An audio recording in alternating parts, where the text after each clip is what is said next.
محرم کا روزہ رکھنا مسنون ہے، ساتھ 11 کا یا 9 کا شامل کر لیا جائے۔ حضور جب تشریف لائے مدینہ المنورہ میں تو حضور نے دیکھا کہ یہود روزہ رکھتے تھے، تو پوچھا تم روزہ کیوں رکھتے ہو؟ تو انہوں نے کہا کہ حضرت موسیٰ علیہ السلام کو قبطیوں سے اس دن نجات ملی تھی، تو فرمایا حضرت موسیٰ علیہ السلام کا حق ہمارے اوپر زیادہ ہے۔ تو حضور نے روزہ رکھا اور پھر فرمایا کہ اگلے سال اللہ نے چاہا تو ہم ساتھ ایک روزہ اور شامل کریں گے، تاکہ ان سے مشابہت نہ ہو جائے۔ عددی مشابہت سے بھی بچنے کے لیے حضور نے کہا کہ ہم 2 رکھیں گے۔ تو روزہ اگر عاشورے کا رکھنا چاہیں تو اس کے لیے سنت یہ ہے کہ ساتھ یا 9 کا شامل کریں یا 11 کا شامل کریں۔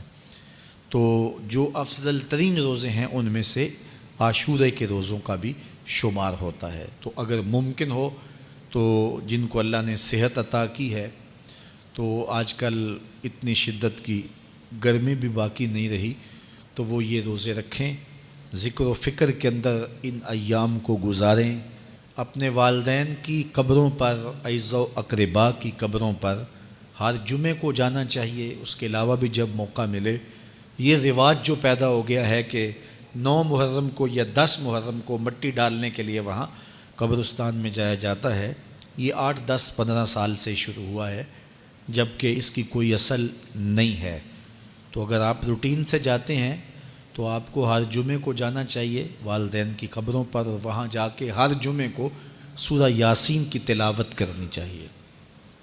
تو سال کے بعد صرف 10 محرم کو یا 9 محرم کو جانا، یہ بہرحال اس دور کی ایجاد ہے، یہ کوئی مسنون نہیں ہے اور یہ کوئی سنت نہیں ہے۔ تو روٹین سے اگر کوئی جانے والا ہے تو چلا جاتا ہے تو کوئی حرج نہیں ہے۔ تو باقی یہ بڑے اشرف ایام ہیں، بابرکت ایام ہیں، اور ان کو بہت ساری نسبتیں حاصل ہیں۔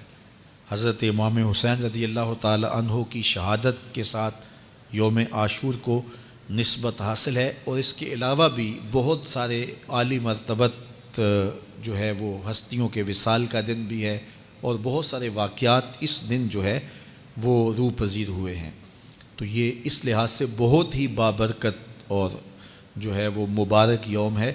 تو اس دن کو ذکر و فکر میں، عبادات میں بسر کیجئے گا، اور اپنی زندگی کی ایک ایک ساعت کو اللہ اور اس کے رسول کے نام پر لگا دینے کے جذبوں سے سرشار ہو کے زندگی گزاریے گا۔ حضرت امام پاک انہوں نے اپنی زندگی دین کے لیے قربان کر دی، تو یہ 10 محرم ہمیں سبق دیتا ہے، اور ہم اس دن عہد کرتے ہیں اگر انہوں نے اپنے بچے بھی قربان کر دیے اور اپنی اولادیں بھی بھوک اور پیاس میں قربان کر دیں، تو ہم بھی یہ عزم کریں اس دن کہ ہم اپنی ساری زندگی حضور کے نام لگائیں گے، حضور کے دین کے نام لگائیں گے۔